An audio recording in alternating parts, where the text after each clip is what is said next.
Hello, it's Bob Gray Sr. Welcome to Ministry Moments, YouTube, every Friday, 3 o'clock Central Time. And I hope that you'll join us and subscribe. That way you'll get this and you can watch it at your own leisure, at your own time, or go on your favorite podcast provider and you can subscribe there, or go to solvechurchproblems.com. And there are a lot of extra tools there for your toolbox that you may find be of help to you. Well, today, boys and girls, we're going to talk about opening of a church bookstore, We took some areas in the front of our building and for the entrance as people came in, and we set aside an area for a bookstore. And so let me give you some ideas that maybe it might be of help to you. Your bookstore in your town is just filled with garbage. It'll tear away at the fabric of fundamentalism if we're not careful. So I don't like the idea of sending our people down there or so on. So I felt the best thing for us to do was to start our own bookstore, and we did, and it worked. It was profitable, and we were able to keep material in front of our people that was safe material. So let me talk to you about opening a bookstore. I don't care if it's just a little cubby hole. I don't care what it is. Find some place where you can put in front of your people the right authors and the right books that'll be able to help them to grow spiritually and make our people don't read. And if they do, they're reading the wrong things.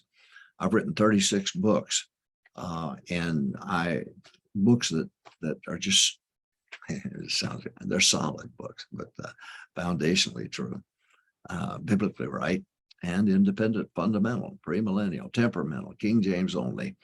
And those are books that you could put in your bookstore, but there are a lot of great authors and great books out there that'll be of help to you. So let me give you some thoughts about opening a bookstore. Number one, find a loyal person with a business background. Find a loyal person, a soul winner, somebody's faithful to church, a loyal person with a business background. We were so fortunate at Longview Baptist Temple to have Mrs. Diana Ayers and her husband Lawrence, graduates of Hiles Anderson, and she was a bookkeeper for AT&T for some 15 years. So she had a good business background. And buddy, I'm telling you, I thank God for her and him every day. He took care of my buildings. Of course, we hired other people to help him, but my goodness, what a great team they were. And so God has someone like that for you. So, but you can't start this, you can't do this unless you find a loyal person with a business background that has sense about them, business-wise. Our church had an A+ credit rating, basically because of Mrs. Ayers ran a tight ship, and she had 3 ladies that worked for her and took care of all of our ministries. And what a tremendous, for you have somebody like that. There's somebody there that, and start with a closet. I mean, open up a closet, but start somewhere to making books available for your people, not to make money, but if you make money off it, to be able to buy more books to put in there and so on. So number one, find a loyal person with a business background. Number two, locate a room close to the entrance. Get a room close to the entrance. So when they walk in, they walk right past a bookstore, with materials. Now you can get the pamphlets like the Sword of the Lord used to put out with different topics. And listen, when you have visitors come in, that's just a wonderful way for them to pick up a little pamphlet here or there with the title on it that would be interesting to them, but good, sound Bible principles behind whatever topic it might be, and clarity and simplicity. And that's good. Those little booklets are well worth it. But locate a room close to the entrance. It may not be a big room. It may be just a small room, but start somewhere. So we're going to find a loyal person with a business background. Pray about it. Ask God about it. God will send them to you. Locate a room close to the front. Next, look for independent Baptist publishers. Look for independent Baptist publishers. Berean Publications has all of my books, and not just mine, but they are really strict about who they publish. And so you'll get the right authors and you'll get the right material and not have to worry about it, because they go through it very carefully and screen it. And they'll give you a discount price on material so that you can start a bookstore. If you contact them, they'll be able to help you set up an account with them, and you'll be able to order books and keep ordering books from them at a discount, so you can sell them.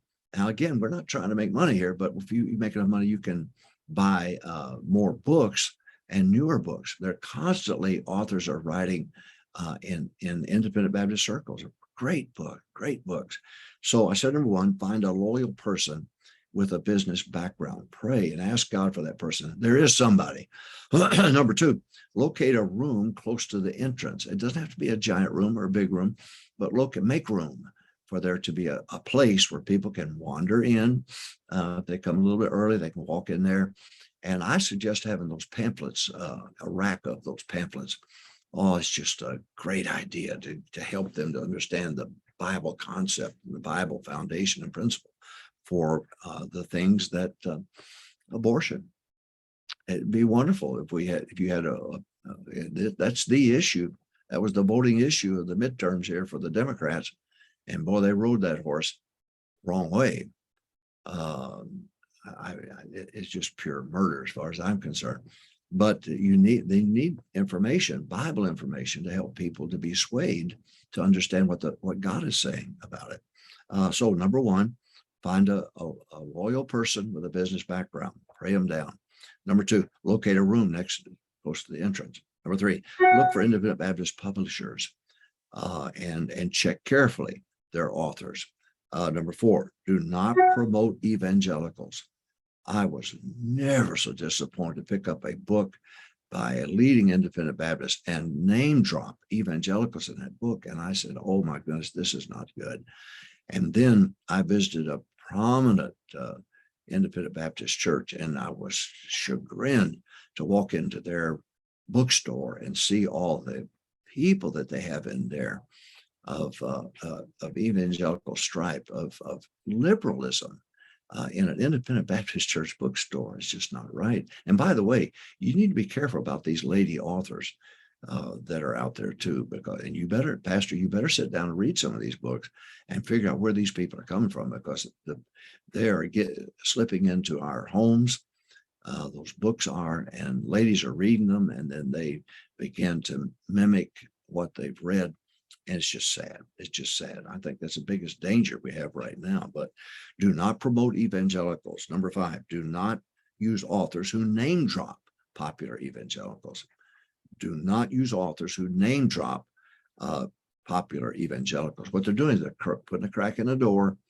And so somebody reads a famous independent Baptist preacher, and they see so-and-so's name dropped in there, an evangelical, and you go, well, I've heard of that guy.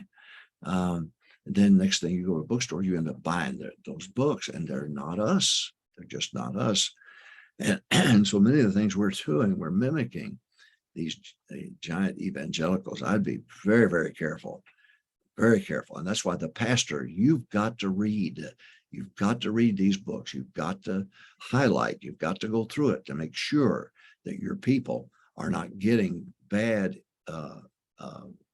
principles, bad anti-God principles in their books, just for popularity's sake.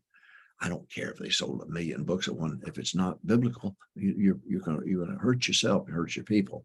So opening a church-wide bookstore. Number one, find a loyal person with a business background. Pray them down. Number two, locate a room near to the front. Number three, look for independent Baptist publishers such as Berean Publications and the Sword of the Lord, and just look for those and do business with them. Number four, do not promote evangelicals. Don't do it. Number five, do not use authors who name drop evangelicals in their book. It's not good. Number six, visit the local bookstores for display ideas. Go to your local bookstore and just simply look around and come up with some good display ideas. That's what I did for our first bookstore. I tried to make it attractive. I tried to put the right books in the right place, and displays, make sure that it looks sharp, the displays. Number seven, promote a book of the month from the pulpit. I would go to the pulpit at the end of each month, and I would hold up a book and we had in our bookstore, and I would promote it. Now, I didn't promote something I didn't read. You've got to read them from cover to cover, because I'm telling you, it's easy to slip things into the bookstore. And this is not a money making thing. It's a money producer. Will allow you to buy more books to get to your people. And thank God we've got some great authors out here and some great publishers. So I said, number one, find a loyal person with a business background. Number two, locate a room close to the front. Number three, look for independent Baptist publishers to buy from at discounts. Berean Publications, Sword of the Lord, and so on. Number four, do not promote evangelicals.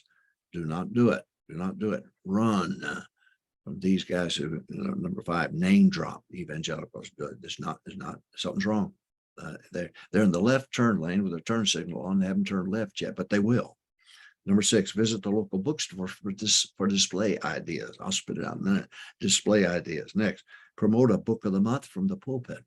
Number eight, use evangelist Larry Harrison. Let me tell you about Larry. Johnny Pope led Larry to Christ, and Larry has old books. He finds them, he keeps them with the public domain appropriateness. He keeps them printed, and I'm talking about 1800s. I'm talking about the early 1900s. I'm talking about wonderful material. And please go to Larry Harrison and order those books. He'll give you a great rate. And your people need to read about Baptist history from the 1800s that were written. Those are some great books that he has there, and some great biographies. And I would make sure that's a part of your bookstore. I'm starting to carry a box of those books with me as I travel, because I want our people to pick up on these, just marvelous books out of print. And Larry Harrison can help you with that. Well, that's it. Opening a Baptist bookstore in your church. I hope you'll do it. Your people need to be a reader first, and then recommend to them books that they can read. And God bless you. Thank you for joining me today. And we'll see you every Friday, 3:00 Central Time. And Ministry Moments, Bob Gray Sr. Subscribe. That way you'll get it every week. If you can't make the broadcast or get the podcast on Fridays, then or Soft Church Problems, then you can just go ahead and look at it at your leisure, listen to it at your leisure. God bless you. Now, guess what? Tomorrow's soul winning, preparation day for the Lord's Day. Get with it. Let's win, folks. Line them up for Sunday morning, for Sunday school, because church starts at Sunday school.